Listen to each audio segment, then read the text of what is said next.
Can you all hear me on YouTube? Wait a minute. Oh, y'all can't see. Oh, wait a minute. Let me put my screen so they can see me. Oh. Okay, Santisa, can you guys hear me and see me? I got my hijab on. Yeah. Okay. I was gonna say, wait a minute, do I have my hijab on? Okay. All right. Don't worry about it. It was great, Sister Laila. I just woke up, so I was like, I put my hijab on. Yeah. Thank God I'm used to wearing it. Okay. All right. Okay, sister. You can start your PowerPoint. I can't take the camera off until something is on the screen. Yeah, this is her. Yeah, this is the names of Allah. Yeah. Oh, good. It's good to see you too, Sister Santisa. Walaikum salam. Yeah, I'm gonna share to the Facebook groups. Okay, hold on. I just logged in, so hold on. Y'all not late. Yeah, hold on. Let me go on Facebook. Hold on. Oh, there's somebody beeping. Okay, hold on. I'm coming. All right, here we go. They said I didn't share it to Facebook. Oh. Yeah, hear me on there. Yeah, with this streaming program I use, I have to have a camera on in order to share and get for y'all to see. Okay, here's my story. Here's the groups. Okay, here's the groups. I'm coming into y'all's groups now. Okay. That's the new Shahadas. Sister Amatullah, can you see me in there? There's the other new Muslim group.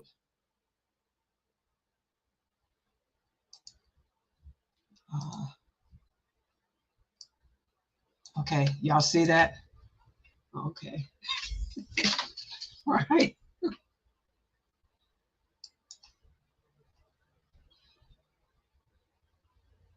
Yes, it's on Kick too. Okay, so everything is showing up on Kick, LinkedIn. Instagram. Okay. Thanks. I'm not on Instagram. Oh, shoot. I'm glad Sister Samah came in. All right, hold on. Instagram. Yes, I'm a Copt. You can tell. As one, yeah. All right, hold on. This is the names of Allah. The names of Allah. Public. Next. And I'm going to put it on there now. So you should. Wait a minute. Hold on. You should be able to see it in a second on Instagram. Hold on.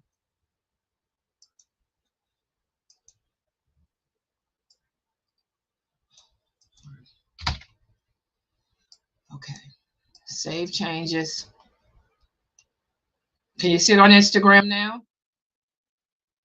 Yeah, this is our first class. Y'all know the first class of each day. We have to set it into the different streams. 3, 2, 1. Now. Yes, you Walaikum salam. Yeah, now we're on all the platforms, Sister Samah. All right, perfect. So yes, Assalamu alaikum wa rahmatullah. Welcome and joining us today in our new episode of the holy names of Allah subhanahu wa ta'ala. Unfortunately, I won't be able to appear on cam, but I hope my voice is loud and clear. But as we used like every time, we'll be using the shared screen. And by the end of the session, if you have any queries, any questions, please feel free to do so. All right. Bismillah ar-Rahman ar-Rahim. Allahumma salli ala Sayyidina Muhammad wa ala alihi wa sahbihi wa sallam. May God be pleased with our deeds. May He accept them and rectify them if we ever go wrong.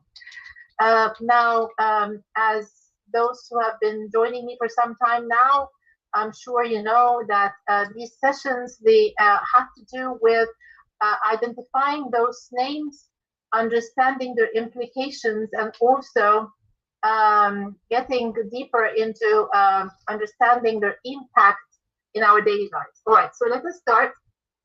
Now I'll be sharing the screen now.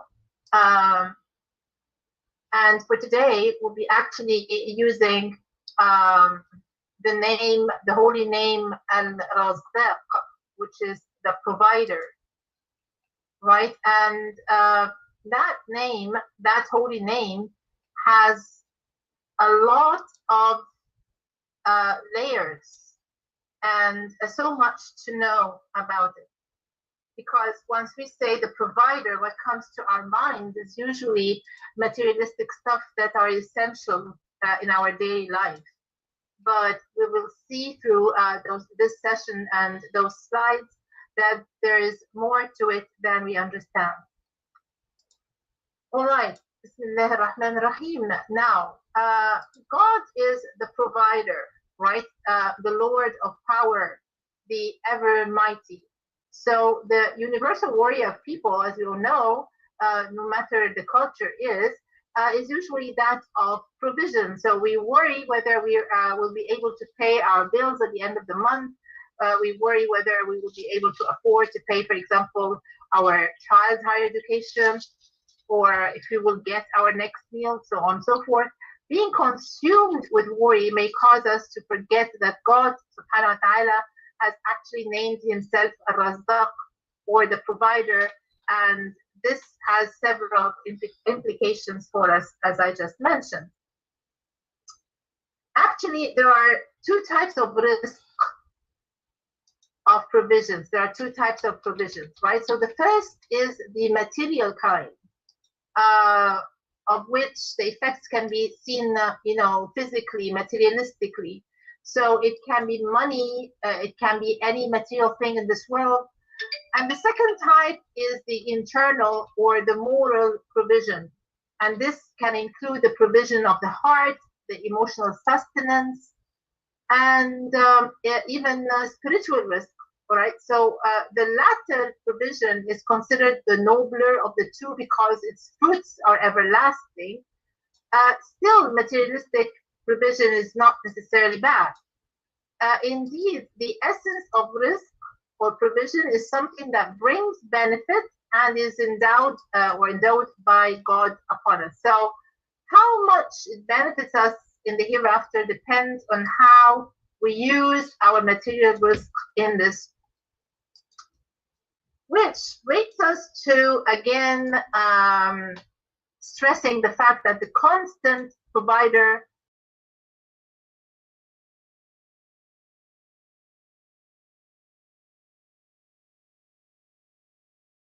and takes it upon himself to deliver what he has apportioned to his servants. Allah subhanahu wa ta'ala says in the Quran, there is not a creature that moves on earth whose provision is not his concern. He knows where it lives and its final resting place. It is all there in a clear record, right? So he has kept record of every single thing. So that should actually make us believe in the power of that name. And in case we had any doubt, Allah subhanahu wa ta'ala takes an oath by the heavens and the earth. He says, in the sky is your sustenance and all that you are promised. وَفِي السَّمَاءِ رِزْقُكُمْ وَمَا تُوعَدُونَ. So by the Lord of the heavens and earth, all this is as real as your speaking, right? So again, Allah is stressing that everything that has to do with our provisions, whether in this life or in the next, is all destined.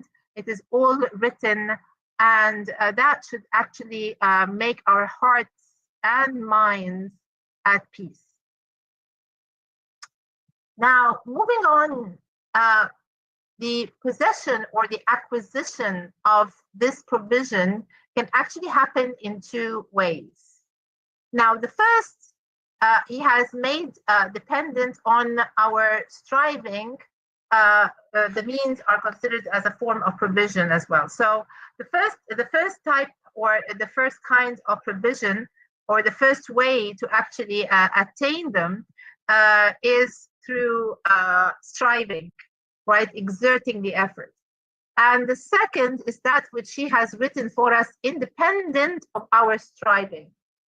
And that is a very important notion. Because if you continue living thinking that whatever God provides you is only the outcome of your effort, then you will always feel this kind of stress. You always feel that you have to keep moving because there is no other source of provision except by your effort. But then, as a Muslim, we need to believe that there are two types of provision. One of them that demands effort and striving, and the other one is bestowed upon us without really the effort, right? So this is, as I said, something that we really have to bear in mind. Again, for example, if you apply for 10 jobs, different types of jobs, and you get the job that you want, it is God who provides the means, right? The ability to make the applications that lead to that job. So the provision from the job is made dependent. You are taking the means that God himself made available. On the other hand, you may apply for many jobs and perhaps get an offer from a place to which you did not apply. That is a provision written for you, regardless of your striving, and you can be considered a reward for your striving as well, right? So that's just an example to clarify the difference.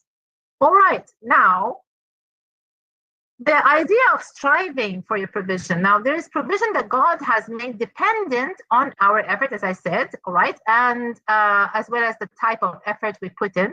So when we do not put the necessary effort, it is as though we are rejecting God's provision. So because the means of the sustenance are a form of provision in and of themselves, right? So as we all know, Islam is actually dictating us to exert the effort, to be proactive, to be independent. So that all demands effort in the right path. So rejecting the means is no different to rejecting and dismissing an envelope full of money that arrives in the mail for us that was sent by God. So an envelope full of money and the means to obtain an envelope of money are both provisions. So we must change the way we conceptualize provisions as being only the material result. From that, we move on to the impacts of this. Once we recognize that means are also provision, this should cause us to be grateful that we have means to utilize as they are from Allah.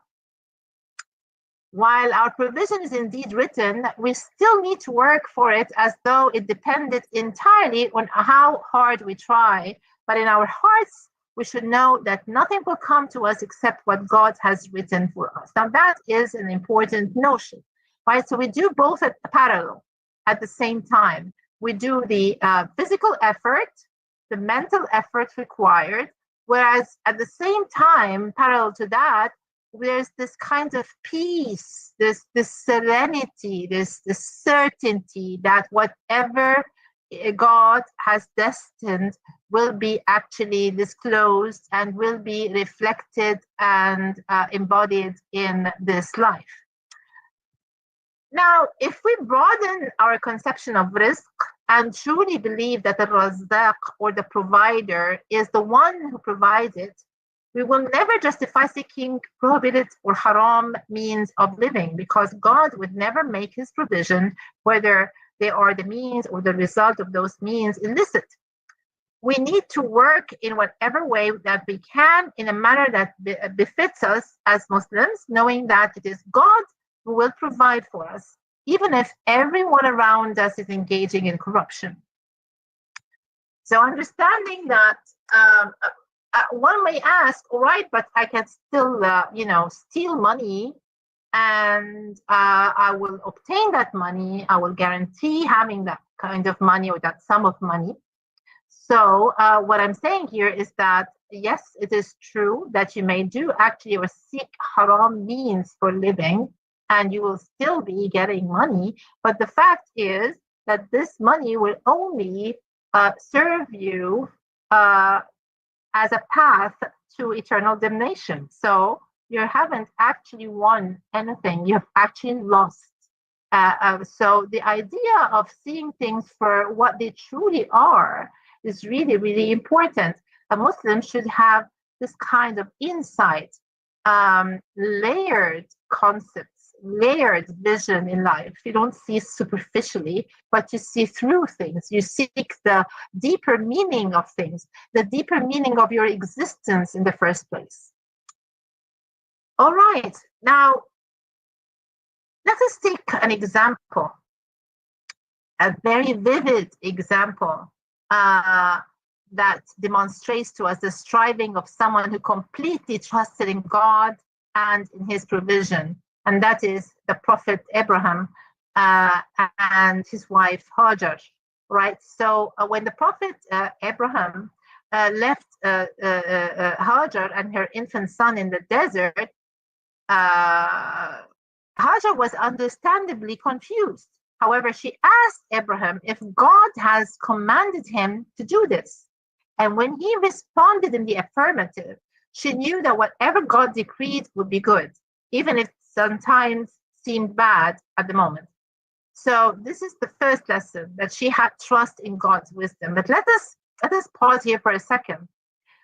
She had trust in his wisdom at the time when all facts, all evidence around her, all right, contradicted that trust. But if you imagine yourself in her place for 1 second, imagine yourself having a newly born baby, right? And the one who should provide for you and the baby is the same person who actually threw you in the middle of nowhere, in the desert, where millions of, possibilities are there that you may not survive even the night, let alone having a newly born, as I said, and being subjected to the heat, being subjected to all types of vicious animals, insects, you name it. And yet, when she asked him, because she believed in the Prophet Abraham as a prophet, not only as her husband, so she asked him one simple question. Is what you're doing a demand from God? Is it decreed by God, or is it your own doing? And when he responded affirmatively, when he said, yes, it is God who decreed this, she completely trusted him. Does that mean that she was smiling and jumping up and down? No, she was still in pain. She was still maybe worried. And that was very clear in the fact that she kept, roaming the place up and down several times, searching for water. So what did she do? She strived. So when her food supplies ran out and it was harder to breastfeed her son, she ran up and down the mounts of Safa and Marwa 7 times, searching for something, anything. She did not really know what she was searching for. She was hoping it would be water, but she would be satisfied with anything. Her trust in God, that he was the provider, the most wise and the most merciful, did not cause her to simply sit down and wait. And that's another very important point, guys, that anyone else would say, all right, if my husband is a prophet and he has actually did what God has asked him to do, then I'm sure that even if I sit there passively doing absolutely nothing, I would trust that God would actually supply us with whatever provisions we need. But that's not the case. She knew that she still had to exert the effort. So after striving, God has rewarded her with, as we all know, the well of Zamzam, which is still running till that day, right? Imagine this. Okay, so from that, we can actually deduce 2 very important points. Number one, that trusting God is doesn't have to come with evidence. It's not like, okay, I can trust that I will be supplied with certain amount of money because I actually have a good job and it says so in the contract. And that is not a trust in God.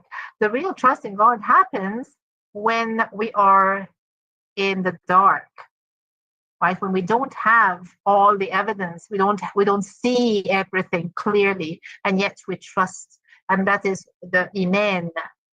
So as we know, there is Islam and there is iman, faith, right? Faith in the unseen, the unknown.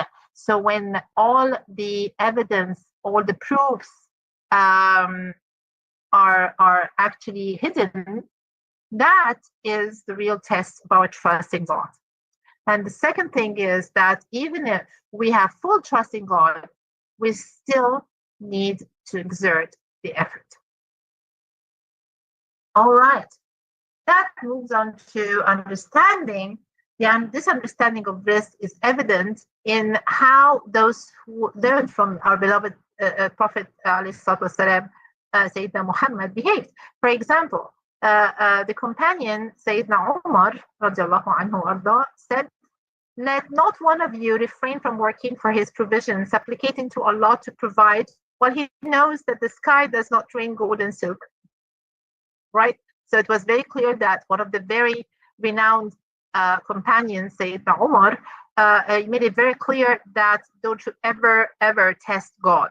It's not like I would supplicate day and night. I would just pray for him. And I'm sure that God would, for example, supply me with this amount of money without me even moving a finger. Now, that is not Iman. That is not the faith that I just mentioned. That is like you're putting your God, subhanahu wa ta'ala, into a test. And this is something that is unacceptable by all means, right? So we don't do that. We act upon God's directions, and God has directed that we should strive, we should exert the effort. Another companion, Abdurrahman ibn Auf, when he migrated to Medina without any of his wealth, and he used to be wealthy in Mecca, immediately asked where the market was so that he could work. And these companions were both amongst the most pious and the most those promised paradise. You know that there are 10 companions who were promised paradise, and Abdurrahman ibn Auf was one of them. He was known to be very rich, and he had to leave everything behind him when he migrated from Mecca to Medina. And what did he do? First thing he did was asking the minute he reached Medina, immediately he asked where the market was, and he started his work or his job as in the marketplace. He was a very well-known tradesman, and he was very wealthy. And guess what? He actually was able to make another immense kind of fortune afterwards. So there are two things that we have to consider. Firstly, the Prophet reminds us, do not think of your provision as slow coming, for a servant will never die until he reaches the end of his provision, right? So even if we go through periods of struggle and seemingly restricted sustenance, we should know that all the provision that has been written for us will come. That should make us, at peace at heart. So there is a distinction between the physical effort and the how your heart feels, right? So what we are asked to put our body in motion while keeping our hearts at peace. And the only way for us to do this is by believing that, yes, I am asked as a Muslim to be proactive, to be, the first to move it, to be initiative, to be productive.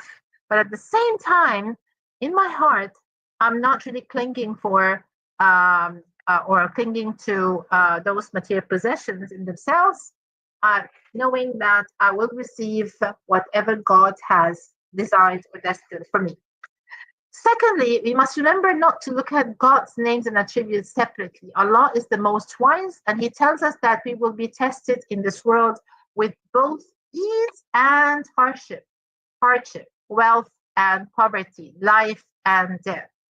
Remember, we mentioned that several times before in very previous sessions, and I always repeated to myself before repeating it to you, that we need to remember what the initial deal is with God subhanahu wa ta'ala. The deal is that we will be here in this world to be tested. And the tests come in two opposite directions. It can come in wealth as well as in poverty. It can come in forms of death and life, in ease and in hardship. So some are tested with few material resources, while others are tested with an abundance of them. That's also a test, right? And how is the latter a test? If we hoard God's provision, this affects our provision in the hereafter. So it may even affect our spiritual provision, as we should always remember that risk or provision is not limited to the material. All right. Now, thirdly, we need to understand that there are consequences for our actions. God reminds us that if we do not rule with justice, then there will be corruption on earth that affects everyone. Which reminds us that whenever we see corruption, don't point upward. Do not say that this is, how is it that God has allowed it? God has, he has actually been telling us, reminding us that we need to rule with justice. So any kind of corruption would actually be the result of our own misjudgment or ill deeds. Now, overusing resources, abusing human beings, and hoarding wealth are things that are despised in our religion, and God warns us severely against them. We cannot blame God when collectively we have created a system which goes precisely against the way in which He has ordered us to live. So the test of those with limited means is the hardship in this life, though Raqaaq, the provider, may manifest himself and his provision in ways that we cannot imagine. And the test of those with abundant means is to help and to work to create a system that is more just. Okay. And from that, we understand that spiritual sustenance and its effect on material sustenance, it's just like we strive for material sustenance, so too should we strive for spiritual sustenance. This is through making the effort to attend circles of knowledge, be devoted during our prayer, reflect upon the Quran, and so on. So the same effort, if not more, that some of us put into gaining material provision must be put into gaining spiritual sustenance as well. Because as you all know, we are spiritual beings in human forms. And sooner or later, we will, our material form will cease to exist, only for the spiritual one to continue living. Now, but some may question the correlation between our deeds and provision, as many seemingly sinful people appear to receive material risk and a lot of it as well. Yet there is a superficial way of looking at things because provision is of many types. These people may receive their material risk or provisions, but God may deny them their spiritual risk, and this is far worse, right? So risk is not only materialistic. Now comes a very important point, which is what are the ways that we can use to increase our provision? Now, they could be summarized as follows, and these are taken from the Quran as well as from the Hadith. One of those ways is, number one, God consciousness or taqwa. Allah subhanahu wa ta'ala says, and whoever has taqwa of Allah, He will make for him a way out and will provide for him from where he does not expect. So these are two promises granted to those who seek consciousness or taqwa of Allah. Second thing is reliance on God, tawakkul. And whoever relies upon Allah, this is this is a verse from the Quran, and whoever relies upon Allah, then He is sufficient for him.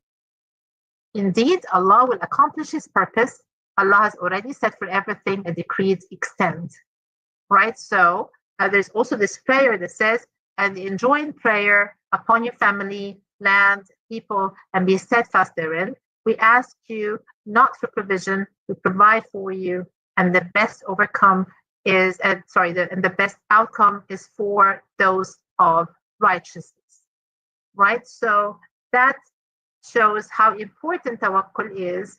And once you have, but again, what is tawakkul? Is it just by sitting there doing absolutely nothing and praying? Answer is absolutely no. The tawakkul is doing the physical part, fulfilling the physical condition, while keeping your heart at rest, feeling this kind of certainty that you are protected by God, that you will be provided with whatever needs through God. So that should make you rest and should make you feel, serene and at peace. That is tawakkul. Thirdly, faith and good deeds. So Allah subhanahu wa ta'ala says, and those who have believed and done righteous deeds, for them is forgiveness and noble provision. So that's a promise, right? That whatever, the promise is under two conditions: believing in God with ultimate belief. Now, you just mentioned that belief, meaning that you believe at the time of uncertainty, that you believe when you cannot see clearly the full situation, and when you believe in the unknown, right? So when that happens, that then you have fulfilled the first condition. The second condition is and doing the righteous deed, right? If you have both fulfilled, then his promise will also be fulfilled, which is forgiveness and noble provision. The Messenger of Allah said, seek out the vulnerable among you. Verily, you are only given provision and support due to support of the weak, right? So you can imagine the kinds of support that the Prophet ﷺ is asking us to provide for the weak. Which again reminds us of the political situation we're in these days, how that we are not doing what our Prophet or our Lord has asked us to do, and therefore we are in this, very awkward position, unfortunately. That brings us to the fourth point, which is keeping good relations with family. That's another way of sustaining this kind of provision from Allah subhanahu wa ta'ala. The Prophet ﷺ said, whoever would like his rizq to be increased and his life to be extended should uphold the ties of kinship. This point is thankfulness, right? So when your Lord proclaimed, if you are grateful, I will surely increase your provision or your favor, right? So, but if you deny, indeed my punishment is severe. وَلَئِنْ شَكَرْتُمْ لَأَزِيدَنَّكُمْ صَدَقَ اللَّهُ الْعَظِيمُ. Right? These are the words God subhanahu wa ta'ala promising us that the more grateful, the more thankful we are, the more he would sustain and provide us. Asking forgiveness and repentance, another way of ensuring that kind of rizq.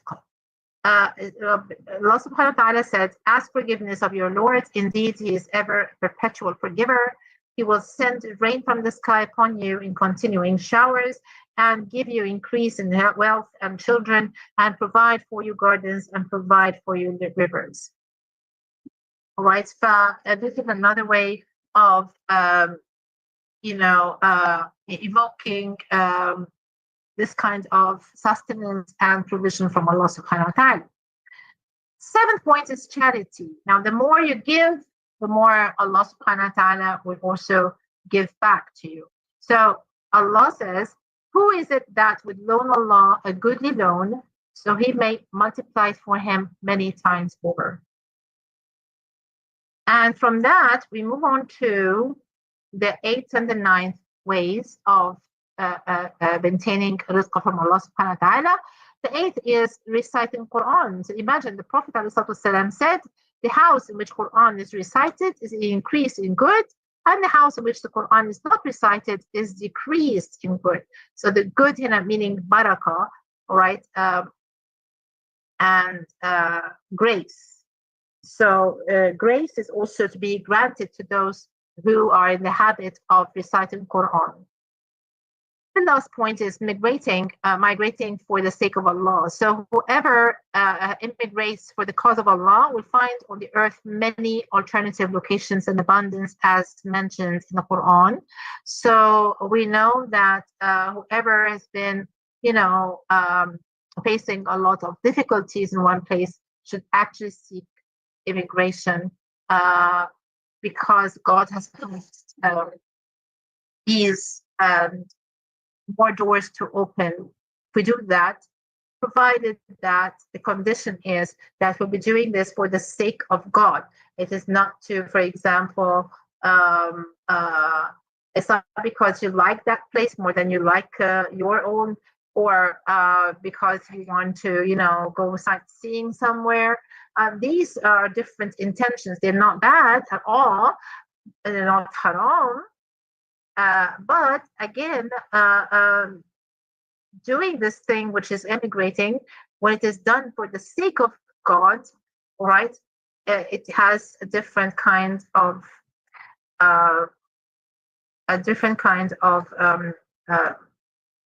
reaction, right? Or it's to be seen as a good deed by Allah subhanahu wa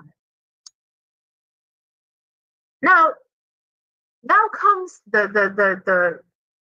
the most profound part of our session, which is, how do we live with this name, right? What should we do with this name? What does that belief in the name actually do to us? Now, the first thing is that it results in an internal contentment, something that no one would ever understand unless you actually experience. And you can see it at the time when a believer is put into test, a very hard test, and yet you see him from inside that he's content, that he hasn't doubted God, he hasn't blamed God, he hasn't even decrease in his capacity of his belief. So knowing that God is the provider should give us a sense of rida, which is contentment with what God has given us. And we can still strive for more. But our striving should be with gratitude for what we really already have, and without any resentment or bitterness towards God for what others have been given and what we have not been given. So Allah reminds us, and do not extend your eyes toward that by which we have given enjoyment of some categories of them, fits being by the splendor of worldly life by which we test them. And the provision of your Lord is better and more enduring, right? So this was one of the verses of the Quran that God has very clearly dictated that we should not be envious of others. We should not be, concentrating on what God has provided to other people and compare ourselves to them, because that would only lead to this kind of envy, which would then negatively impact our love and our relationship with God. God is doing whatever he's doing with hikmah, with wisdom. We need to believe in that, and we do not compare ourselves with others. Moreover, this act of contentment may also be the key that God has written to unlock the doors of our material provision. We should avoid being of the people whom Allah describes as, there are also some who serve God with unsteady faith, and so if something good comes their way, they're satisfied, but if they are tested, they revert to their old ways, losing both this world and the next. That is the clearest loss. Very, very important words here, right? Showing us that we should not be putting God into test. We should not be, shaky or hesitant in our faith. We should have a steady and strong belief in Allah, and that would stand the test of time. Now, ethics in seeking provision. We should not seek provision through forbidden means, as we mentioned before, as that those prevents our supplications from being responded to by Allah, since God himself has made some of his provisions dependent on the effort, the means he had provided would never go against his own ruling. So the Prophet reminds us that the soul will never die until it finishes its term and consumes its provision.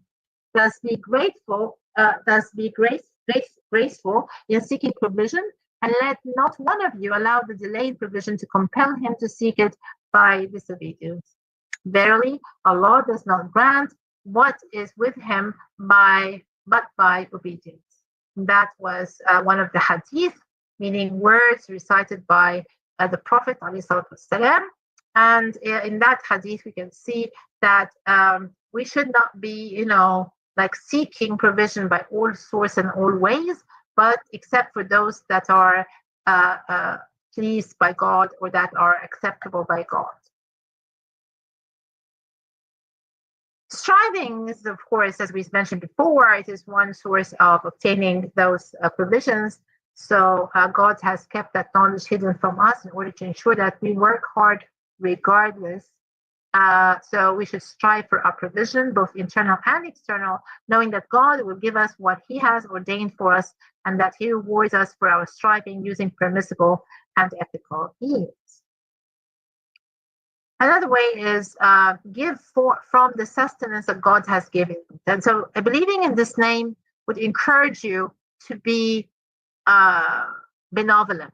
So we may employ people to do work for us. For example, in that case, we should pay them promptly. That is their sustenance. And we should not deny people the provision. We need to remember that our provision is ultimately from God, no matter how seemingly hard we worked for it. It can therefore be a test for us when we hoard it and refuse to help others with it or give them what they are owed. So moreover, God Almighty says in the Quran, tell my servants who have believed to establish prayer and spend from what we have provided them secretly and publicly before a day comes in which they will know there will be no exchange nor any friendships. Provision is also spiritual provision. So if we can provide others with spiritual and emotional nourishment, we should do so. Al-Ghazali is one of the very well-known Muslim scholars, describes such people who have been given the means of sustenance for others as storehouses of God Most High, so that the one whose hand is made of a storehouse of sustenance for bodily sustenance, and his speech a storehouse of sustenance for the heart, has been honored with this attribute. Right? So it shows you how important it is. The last thing is ask God for good sustenance. We all want our provision to be from permissible and ethical sources, and we should ask God for that. One of the supplications of the Prophet was, "O Allah, indeed I ask you for beneficial knowledge and a good provision and actions which are accepted." Amen.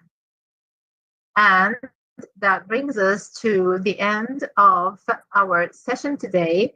And from that, we understand the importance of this name, of this holy name, Raqaaq, in keeping a sustained kind of belief, while at the same time maintaining this kind of peaceful heart and steadfast.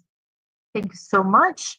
I appreciate your attendance, and hope to see you, inshallah, in 14 days from now. Thank you, Sister Leila. If there are any questions or comments, I'll be more willing to hear them.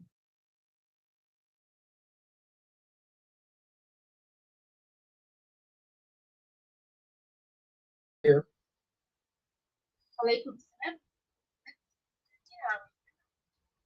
Can you hear me? Yes, I hear you clearly. Oh, okay. This was a good, very, very good subject. How do you pronounce the name? Raqaaq? Is that right? Al-Raqaaq. Al-Asa. Okay, the provider. The word provision, I always think about that word because I remember reading in the Quran, it says, God, sent down from the skies, the rain, and the vegetation absorb it. So I've always thought about the vegetation. Couldn't that include the humans as well? Because the vegetation, like the vegetables and so forth, we absorb all of that, and that comes from the rain. Couldn't that be also uh, a way of getting those provisions is from the rain from the sky? Definitely. Exactly. Yes. You got it all right. That's very true. Yes, provisions here. Vegetation is a source of our own provisions. That's very true. And the source is the sky. And yes, it's also, there are two levels of seeing the Quran, as you know. There is the superficial and there's deeper. So yes, you can see it from one side. You can see it as the rain that resulted in the vegetations to grow for us to eat it. But also you can see it from a deeper level. Like again, the sky here is not only the rain, but it's also referring to Allah Subhanahu wa Taala and His endless power, right? And the vegetation could be symbolic of our hearts. So when we open our hearts to receive the light and the faith from Allah Subhanahu wa Taala, those hearts would grow just like the vegetation does. Alhamdulillah. Alhamdulillah. Also, by us getting all of these provisions that Allah give us, and I was thinking about the word you said, striving. So the point is that everything doesn't fall out of the sky. Allah planned, He plant things, and to just sit there and think it's going to come to you, you're not going to, get anything. So the thing is to strive in action to go get those things, like you said, the job, or working to get our finance. That's a striving situation. Even going to the store to get the food, because it's not going to come unless you go get it. So that's a striving. Going, to the medical facilities, that's a striving. Go help someone, that's a striving. So when we're helping someone, I just wanted to say that when Allah, this is what I'm getting from what you were discussing, when He blessed us with the provisions, the finance, we shouldn't hold so tight to it. I mean, we got to take care of ourselves, but also help others that don't have as much, So that is, to me, that's another striving, is to, but give it from your heart. You give it from your heart, from your hand, and don't even think about it anymore. Just say, Allah, I hope I'm doing something that you will accept. Something else I got out of this. I'm going to skip over a lot of these things, because we should be grateful. We should be grateful for whatever Allah gives us, whatever means that He gives us. And I was thinking about when Prophet Abraham, peace and blessings be upon him, by Allah blessing him with all the wisdom. Some things that have been done, we don't understand it all, but because there is wisdom in everything that's there. Allah gives wisdom to different ones. So looking at the struggle that He brought His wife and son to the desert, and by her questioning him, and I look at this by her accepting whatever what he said, and by him leaving her, that to me, that's like, we also have to have patience in that Allah is providing. He was going to provide. We got to have patience and not get angry and not give up. We got to keep striving for all of that. And even through the struggling in our lives, the provisions are there. Even so, as you say, spiritually, I hope I understood it right. The spiritual part, we struggle and strive for the nourishment of our heart and our spiritual life, so that it can be stronger each and every day. And yes, we're going to have hardships. You know, even though we feel like something is going well, you know, at the end of the day, some kind of hardship will come, you know. So the point is that we don't give up. I don't want to give up, but don't give up. And always have faith, you know, because we can't see way in front of us. But we have faith that something is going to happen. Allah will bless me, but I'm going to have patience, you know, with my faith. So that's what I got out of it. Wow, wow, this is really something. I really appreciate your comments and sharing your thoughts with us. I mean, they are really magnificent and very well put. And yes, I agree to every word you said. I would only like to add one little thing here. It has to do with Sayyidah Hajar, right? When the Prophet Abraham left her.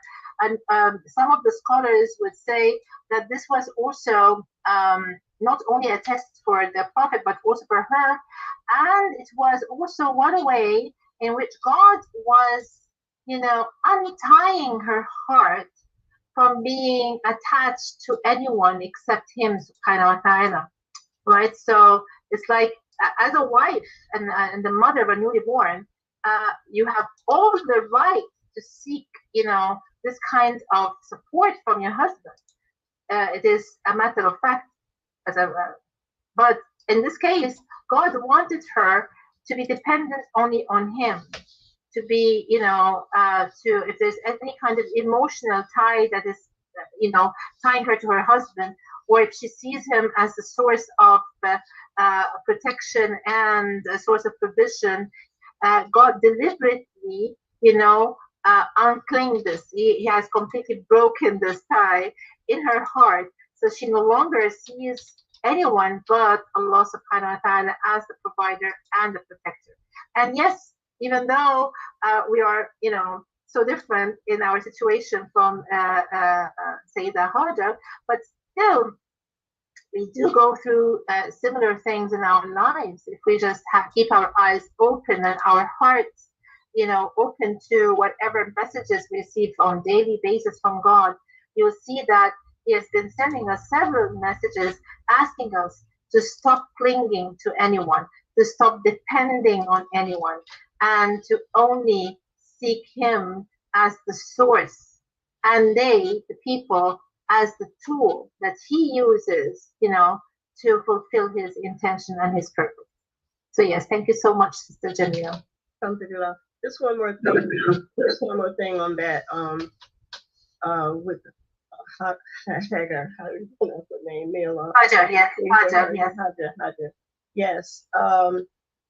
Another part of the wisdom that I'm looking at, we don't never know in a situation, we don't never know what kind of wisdom is going to come out of that, because Allah's wisdom is so powerful, and we can never think about what his plan is, only if he tells us. But look at her, even in the desert, she didn't know, you know, she's going to get water, you know, that Zamzam, you know, to survive often.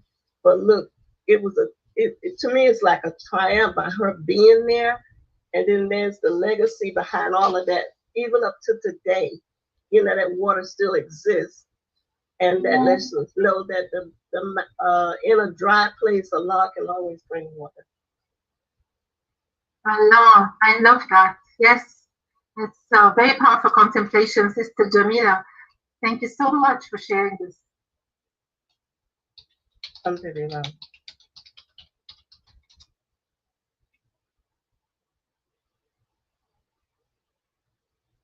Sister Layla? Oh no, I was just saying that, mashallah, everybody here was saying what a wonderful breakdown of the meaning of this name of Allah. They really appreciate this class, and just comments like that. Everybody enjoyed this. Alhamdulillah. Alhamdulillah. Sabrine, did you have something to say? Go ahead.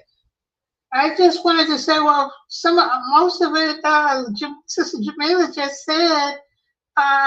you know, where, and so another thing that it made me think of was the, a lot of times we don't give it much thought, but Allah gives us the emotional, what we need emotionally too, and also for our growth spiritually. You know, it's not always material. It's not always if I have this house or if I have that car or whatever. Allah gives us exactly what we need, and we have to bear in mind that Allah doesn't always give us what we want, because what we want may not be good for us. And so we have to think about that too. You know, Allah will always give us what we need. What we need. Whether it's to grow spiritually or physically. And I was reminded of that by this class. Thank you. Thank you, Sister Sabrine. This is really very powerful. And yes, I would like to underline the word that you used, that God supplies us with what we need, not what we want, right? Because we want lots of things and our wants are endless. But He, the most wise, knows exactly what is good for us for this life and the life afterwards. And so He is the one to decide what is it that we truly need. And surprisingly, that could be the exact opposite of what we want. Multiple times that is very true, right? So we have to believe in the name, the wise, the most wise.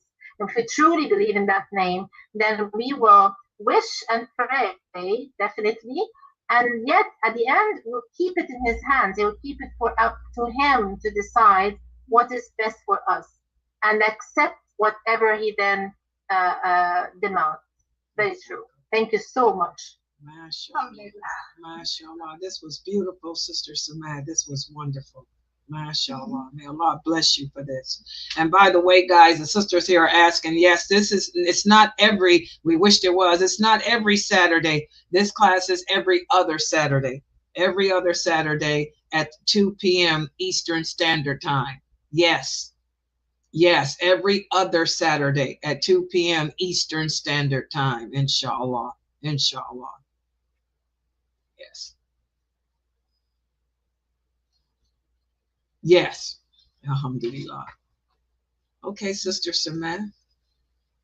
Thank you so much, Sister Naina, for having me. Thank you all. And I wish to see you, inshallah, in 14 days. Okay, guys. So inshallah, yes, I'll keep it. If you guys look at the new schedule I put out, I did customize it to include her every other Saturday. Yeah, so that way, so the new shahadas, you can make sure you come to this class so you can, she gives a beautiful breakdown because of her Arabic and her English. You're right. So you need this class in your life. Exactly. All right, guys. Yes, so the next class, inshallah, will be Dr. Jamali with the fiqh and tafsir of Surah Baqarah. That's going to be at 7 p.m. Eastern Standard Time. Then you have my class, the Meqasidic tafsir of Surah Ibrahim at 9:30. So inshallah, I'll see you guys later. Subhanakallahumma wa bihamdika ashhadu an la ilaha illa anta astaghfiruka wa atubu ilaik. Assalam wa alaikum. See you guys at 7, inshallah.